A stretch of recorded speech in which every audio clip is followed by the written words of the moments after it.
Hello and welcome back on Planticaly.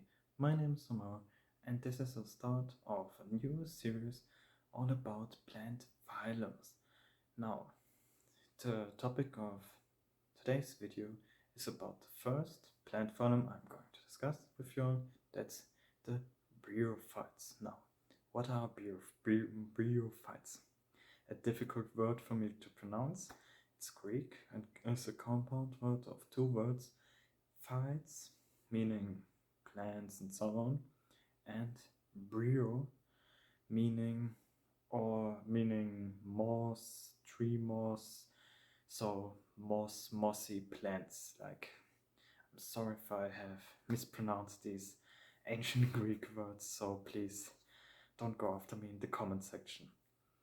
Now, the first time this term is being used in its so to speak, modern way was in 1879 when a German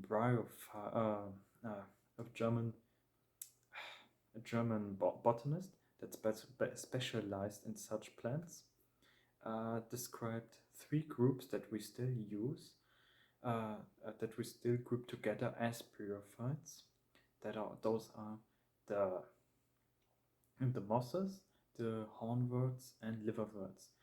But at the time, he considered hornworts and liverworts to be the same, but nowadays we group them separately, but still as bryophytes. Now then, bryophytes. They are believed to be the oldest still living group of plants that have diverged from the main line, so to speak. And when plants first colonized the mainland around 510 to 630 million years ago. And as you can see, they had a lot of time to evolve, and thus they have colonized about every nook and crevice there is to colonize for a living organism. They are being found on barren soil, rock, and in the most extreme temperatures and deserts and icy tundras.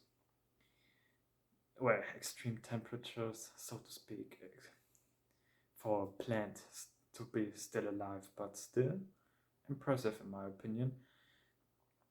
Those plants can have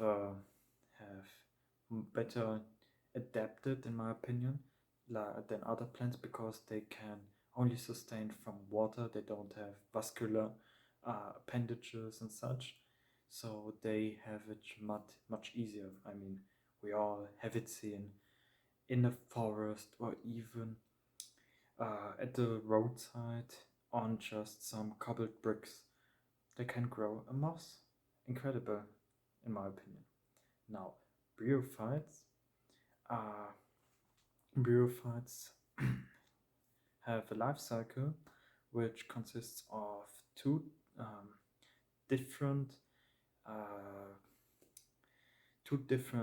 stages, so to speak, which they it's different to put into words.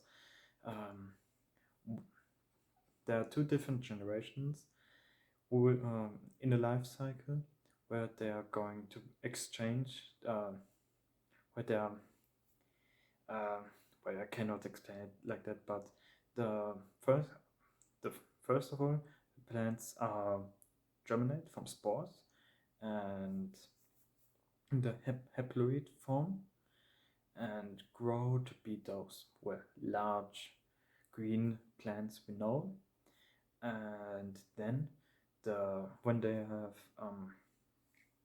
grown to sexually matured, the male plant fertilizes the female part, the female plant, and from that fertilized egg, a new plant sprouts, which is the diploid form of the sporophyte. There it grows, and then as it as it matures, it releases the spores, out of which new plants will germinate and the cycle continues.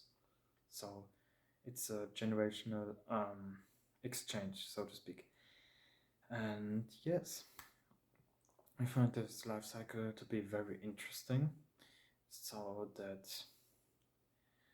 yeah, we mammals don't really have such a thing, but still in many different organisms and in plants, thus it still exists, and I find it quite remarkable.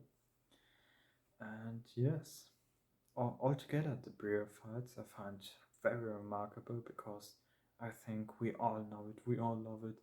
Those infinite terrariums that just out of a drainage layer, earth, and a bit of moss, you can create an entire ecosystem. And I find it just beautiful to watch those grow.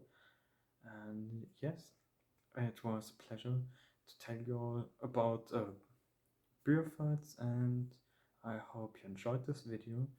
If you did so, it would mean a lot to me if you may give this video a thumbs up, or even